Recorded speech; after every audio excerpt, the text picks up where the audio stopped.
Ladies and gentlemen, boys and girls, children of all ages, welcome to the channel. It's your boy, World of Wrestling, here today to discuss about WWE Smackdown, September 30th, 2022 review. Yes, folks, I finally had an opportunity to sit down and watch a Smackdown show. I did watch Raw this past Monday as well. I haven't gotten around to doing the review. Probably I'm not going to. But I am keeping up with everything that's going on in WWE, even though I haven't had the time to do the reviews on these shows. I sincerely apologize to everyone with the lack of content in the last 2 weeks. I've been extremely busy with this move. I'm still got 2 more boxes to pack, and I got another week before I move to my new place, which will be on October 8th. I won't be covering Extreme Rules on the day of the pay-per-view because, like I just said, I'll be moving into my new location, so I won't have the time to watch the pay-per-view live. But I will come on here doing an uploaded video once I get a chance to watch it, because I have an entire week off from work, so I'll be able to provide you guys that review during... I'll probably watch the pay-per-view Sunday night, and give you guys that review either immediately after watching it, or I'll go ahead and do the review on the Monday morning, somewhere around there. But you guys will definitely get that review before Monday Night Raw. So that's all I have to say on that subject. Let's get into the review right now. Here we go. First thing we saw on the show was Madcap Moss and Ricochet teaming together against Solo Sikoa and Sami Zayn. And folks, this was actually a very, very good tag team matchup. Back and forth. Madcap Moss looked good. So did Ricochet, even though they were the losers in this matchup, unfortunately. But, man, did all 4 of these guys look good. Solo Sikoa and Sami Zayn, I think they're a good combo. I mean, I don't particularly picture them being a future tag team of any sort. But there is a liking that Solo Sikoa has towards Sami Zayn, and they gel very well. The whole entire night, we see a lot of different storylines being played out consistently through many different segments. We see LA Knight, who I'm not going to call him by the name he was going by, but apparently by the end of the night, LA Knight is officially going back to LA Knight. Thank you, Jesus. Holy shit, was that fucking terrible watching him as Max Dupree, or whatever the fuck he was calling himself. Nor do I give a shit. They had the Maximum Male models posing backstage, doing nothing in the ring, making utter complete fools of themselves. And I think this is more of a statement by Triple H to say these people do not belong on the show. They belong in the back doing absolutely nothing. I think that's great. I love the mentality Triple H had in a way of telling us in a message through a segment what he thinks about the Maximum Male models. He is burying this group without actually having them go out in the ring and lose every fucking which I believe they probably were doing anyway in the first place. So they're making them look like complete and utter retards on national television to possibly end this entire charade of a fucking group, because let's face facts, outside of the sister of the so-called quote-unquote Max Dupree, that group is not at all that exciting. And the reason why I say that is because the woman in that group is absolutely fucking gorgeous, but that's not what we're here for. Let's face facts, none of us are ever going to have the kind of fortunate luck to be able to get in her panties and have a good time. So being able to look at eye candy women on television doesn't do us much good. So who gives a fuck about looking at outrageously good-looking women unless those good-looking women can get in the ring and do what we watch the show for, wrestle. And I highly doubt that the sister of Max Dupree is going to be able to perform in a wrestling ring. She's more of a manager type of person. Now, unless you're Scarlett Bordeaux, who can be an outstanding fucking, manager to the person she's with, or a Sunny, who gives a fuck, And Sunny, I don't even think many people gave a flying fuck about outside of getting her pants, too. So, whatever. Anyway, getting to the point. I'm glad that that Max Dupree is now going to go by LA Knight. He took off the belt with the M in the middle of the belt. He does not feel he should have ever been this person. Threw the belt on the ground and walked away. That was the ending segment of this group for the night, and thank goodness it's finally over. Hopefully we'll never see the Maximum Male Models do anything ever again. We had Los Lotharios and Hit Row going at it on this show as well. That was one of the other matches that were booked. And this match, personally, don't particularly care. Hit Row won the match. Big fucking deal. Angel Garza and Gilberto Carrillo are fucking losers as usual, as they were in the Vince McMahon administration. So, nothing special going on there. Let's see what else. Oh yeah, tonight we also had Jey Uso expressing why he does not like Sami Zayn. I was really intrigued by what he said. He feels that at the end of the day, Sami Zayn is trying to break up the bloodline. He's trying to throw a wrench into their group and split their family up. And that's what he believes Sami Zayn's out to do. He goes ahead and he just says, hey, you know what? You want me to change the shirt? Well, why don't you go ahead and go ask Roman Reigns what he thinks about that? He's the head chief. He's the head of the table. I actually would have had him say something a little different, because to me, that makes Jey Uso look right in his gut feeling that that is what Sami Zayn is there to do, is break up their group. To do something spiteful, I don't know. I don't understand why he would want to do that. Personally, with him being in that group, he stays relevant. And he is actually succeeding, surprisingly enough, by being around them. He's very entertaining being with Roman Reigns and his group. I actually am enjoying the living shit out of this. So many moving parts going on in this episode, man. This show flowed so fucking great. There was a small tad of Vince McMahon-like booking taking place on the show, but I'll be honest with you. When I saw the match between Drew McIntyre and Austin Theory, which, by the way, this match was booked on account of the fact that Austin Theory was taking shots at Drew McIntyre while Drew McIntyre was behind him during Austin Theory's interview segment backstage. So I'm going, oh shit. He's being interviewed. And Drew McIntyre is hearing all this. Oh shit. He grabs him by the shoulder and he basically challenges him to a one-on-one match. So the match happens. The match ends up being a disqualification. Otis and Chad Gable was invited by Austin Theory to come out with him during this matchup. This eventually led to Otis getting involved, protecting Austin Theory from getting the Claymore kick, and the referee saw it and disqualified Austin Theory in this match.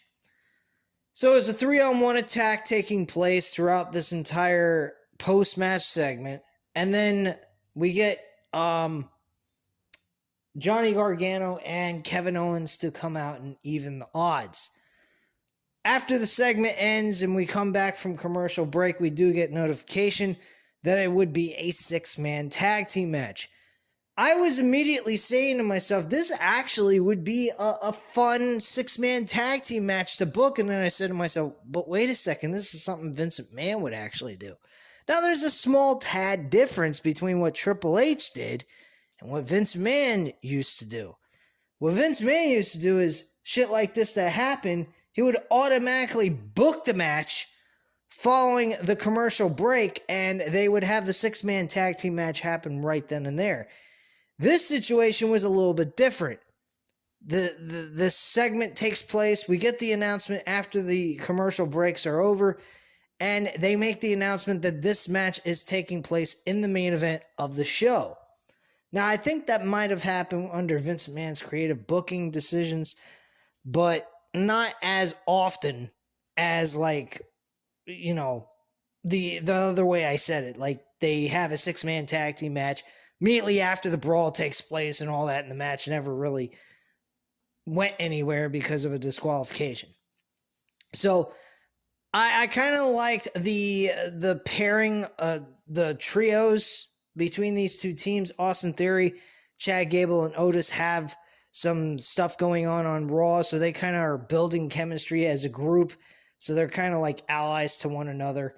And then Kevin Owens and Gargano have been standing up for each other on Raw the whole entire time. So that's some great stuff. And Drew McIntyre, well, he's got his own issues with Karrion Kross. So this is kind of a little side tune-up deal he's doing. And he actually wins the match in that 6-man tag team match in the main event. Great stuff. All kinds of craziness happened at the end of that match. We see Kevin Owens hitting a stunner on, I think it was Otis. I think it was Otis. And then Austin Theory sucked up a fucking Claymore kick right in the face. Drew McIntyre did not even go ahead and run to do the Claymore kick. Austin Theory rolled right in there, ran at him, and he just drop kicked him right in the fucking face. Flat in the face, knocked him on the ground. He gets the pin and the 1, 2, 3. He's standing tall in the middle of the ring at the end of the show. So that was some great stuff there. Some other things that happened, Gunther and Imperium. This was actually a good segment as well. Folks, I don't know if you would agree with me. Let me know in the comments down below. But do you guys feel that maybe Sheamus deserves to have a mid-card title? Now, don't get me wrong. I'm not saying he should beat Gunther for the Intercontinental Championship. But maybe when they decide to do a draft, maybe they should move Sheamus over to Raw, have him compete with Bobby Lashley for the United States Championship. Because I think that match would be probably just as equally as good as the match he had with Gunther at the Clash of the Castle pay-per-view. Honestly, I think they would do an excellent job together. And I would say, hey, give the title to Sheamus. He's earned it. He earned some fucking title. I'll tell you that much. He definitely has been doing a lot on Smackdown. He's been very entertaining from what I've heard from a lot of other YouTubers. And I'll be honest with you guys, I have been impressed with him. He's kind of earned his way back into the liking of the fans. So was a heel for quite some while. And now he is a beloved babyface. And it works too. It's not like forced. It doesn't feel weird or anything, or awkward or out of place or anything like that. It really does feel like it's genuine. And I like that. I think it's fucking great that he's been able to play a face role. He was gelling a lot with the fans. And I'm glad that happened. Gunther pretty much was saying that he's going to beat Sheamus on SmackDown for the Intercontinental title. I thought these two were going to go at it at the pay-per-view. I would have booked it as a last man standing match. I mean, let's be honest. That match between those two at Clash at the Castle could have been close to a last man standing match because both of them looked like they were going to collapse. Really, I think they were both beat up, tired, and just worn out throughout that entire match by the end of it. And I think a last man standing match would have put a great exclamation point on this whole entire rivalry and had Gunther go out on top on Sheamus. Just my thoughts on that, but I'm okay with a rematch between these two. I think it's going to be a fun little match. And then we're supposedly getting the Brawling Brutes and the Imperium at the pay-per-view in a 6-man matchup. I think Extreme Rules style type of deal. I'm not 100% sure on that. I mean, I think that match is going to be excellent. I don't think that match is trash whatsoever. You got 5 guys from NXT and a former WWE / World Heavyweight Champion in that type of matchup. And we've seen what these guys can do. I think we're going to be looking at some hardcore shit taking place during that match. So I don't think anyone's going to be disappointed with this matchup. Let me see here. Yeah, Sheamus got his ass kicked by all 3 of them. The reason why Butch, I'm going to call him Pete Dunne, fuck Butch, and Ridge Holland were not there is because of the fact that they were in Florida during the hurricane, which I was also involved in that. Thank goodness I actually was not one of the places in Florida getting hit straight on. I feel terrible for all the other people that actually dealt with this straight on. We were very close here in St. Petersburg, Tampa Bay area, and man, I was praying to God that that thing would just go the other way. I feel so terrible that I felt that way because other people were affected by it as well. I was kind of hoping maybe it would just go in a completely different direction somewhere else. But, I mean, it was going to land somewhere. I mean, there's no controlling where it was going to go exactly. But it was going to hit land somewhere.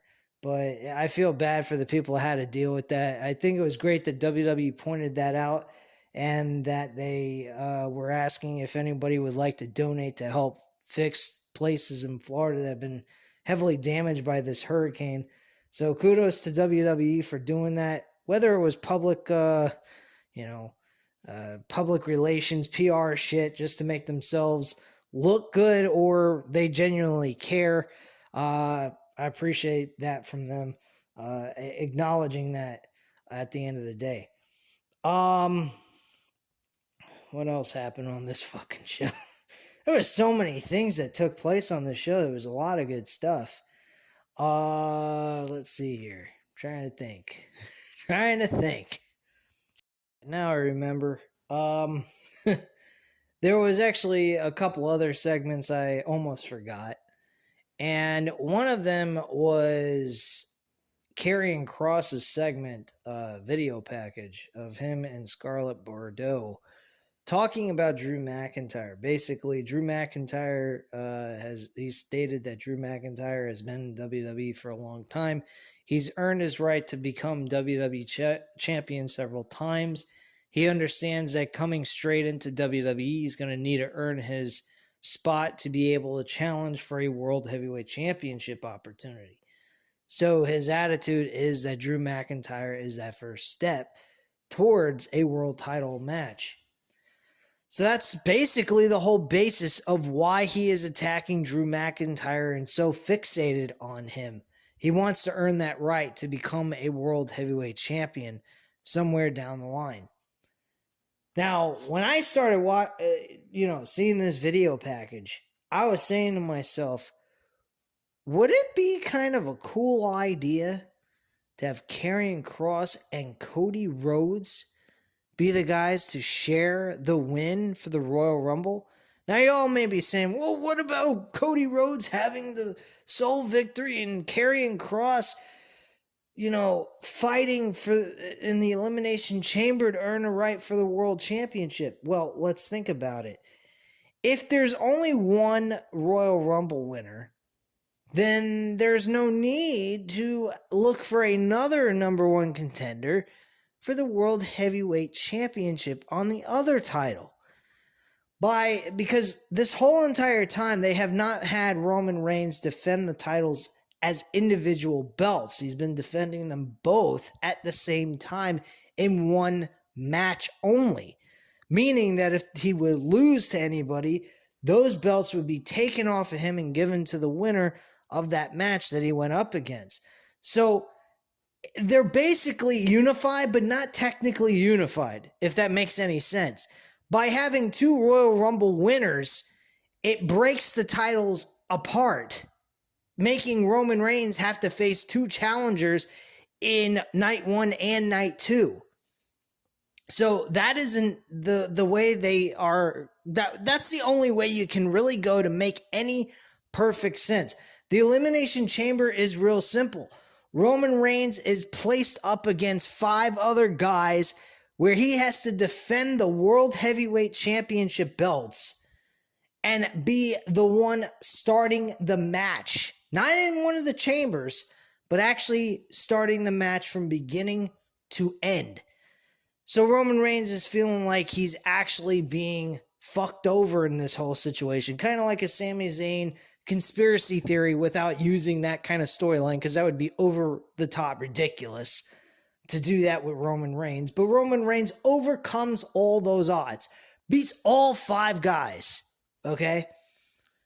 We then have to see him go through hell at WrestleMania defending both titles in separate individual matches. Not triple threat match where he has one title defended and then there's another pinfall for the other title to be defended. Oh no. He's got to wrestle 2 nights, night 1 and night 2, and both challengers beat him for the World Heavyweight Championship belts on their respective brands. That's what I would do. It's that fucking simple. Now, everyone else may go ahead and say, well, you ought to have a elimination chamber for another challenger for another belt. Why? Why would they need to do that? They have not been doing that at all. They've not had a Raw guy going after the WWE title separately. They haven't had a Smackdown guy going after a Universal Championship separately. Both titles have been defended against each and every opponent he has faced.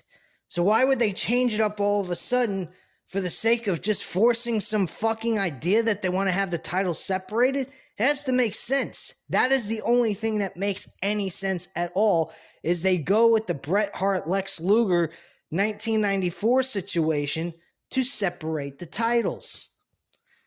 It doesn't take away the victory of Cody Rhodes. If anything, it helps both guys. It makes them equally as important to be going after Roman Reigns. If anything, they could be somewhat allies to one another to help each other win the respective title on their brand. So that's just my thoughts on it. I don't know what you guys think, but I think that would be kind of cool. Anyway, that's just my thought.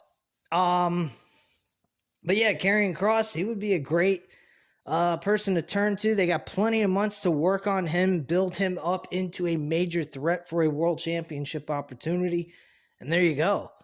Again, they still could go with Drew McIntyre. He's already an established superstar. Him and Roman Reigns have had some awesome matches.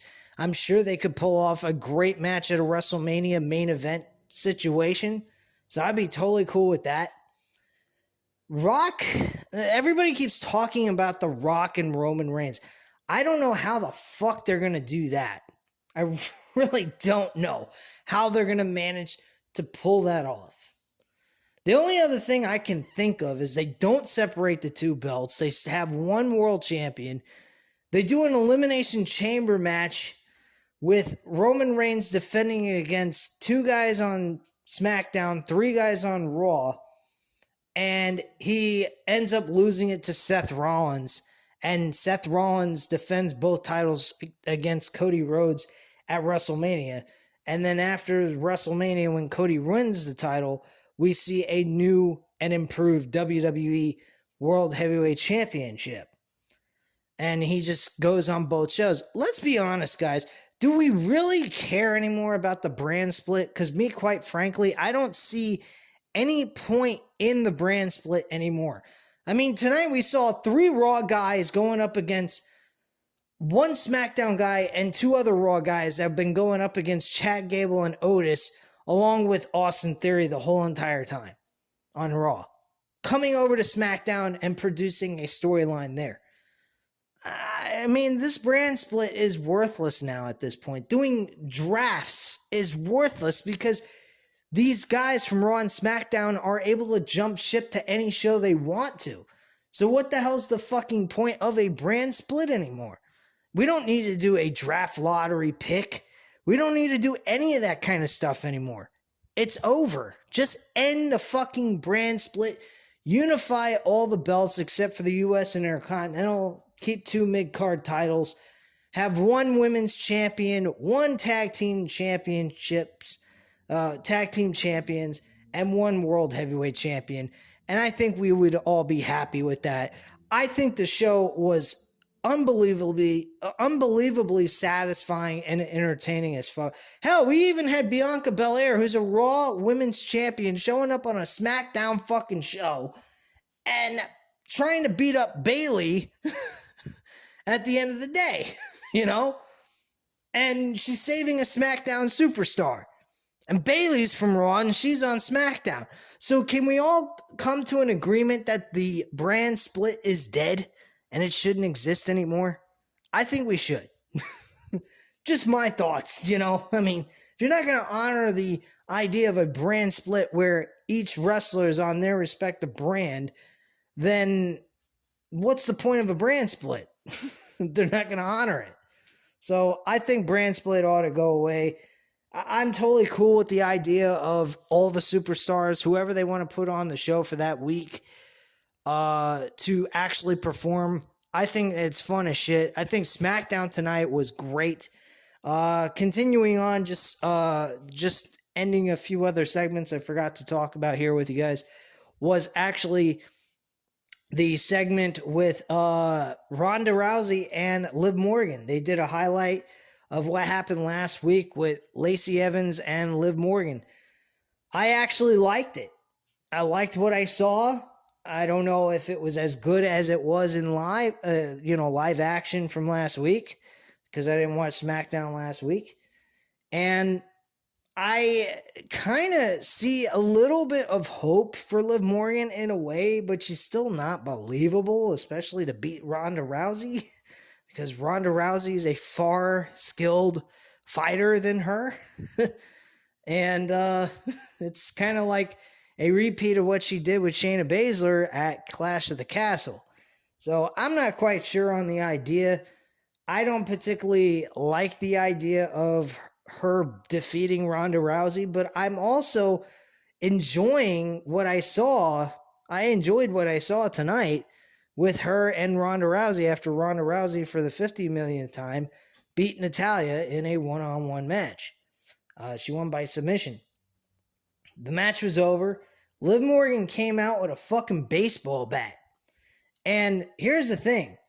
Ronda Rousey, before her match, was interviewed and was asked how she felt about last week's show with Liv Morgan. She said she wasn't impressed. What's so impressive about her? She's hitting people with kendo sticks, jumping off the top of turnbuckles onto tables. I mean, you're looking at a woman who is one of the most dangerous women in this division without a baseball bat. So go figure that one out. You put a baseball bat in my hand, I'm even more dangerous. So that was kind of interesting. And then Liv Morgan came out with a baseball bat, tried to use it. She did hit Ronda with the baseball bat to the stomach. This eventually went nowhere.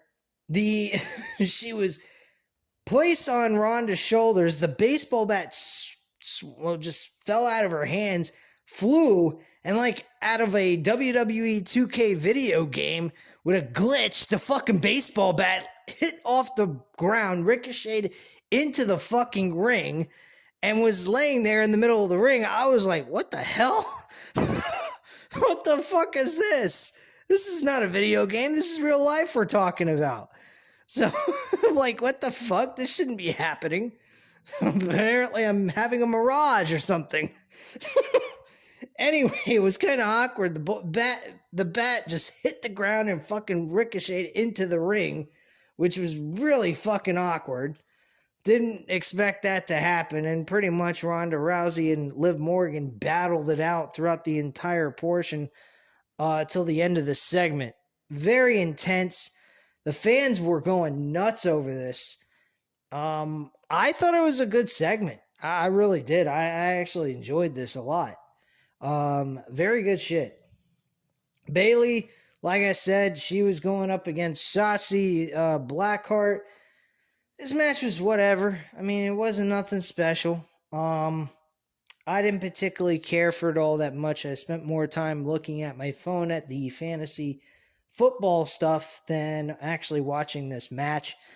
I gotta be honest with you. I don't think Bayley is making it as a heel. Not because she can't do the gig very well. I don't think it has anything to do with that. I just feel like the audience really like Becky Lynch.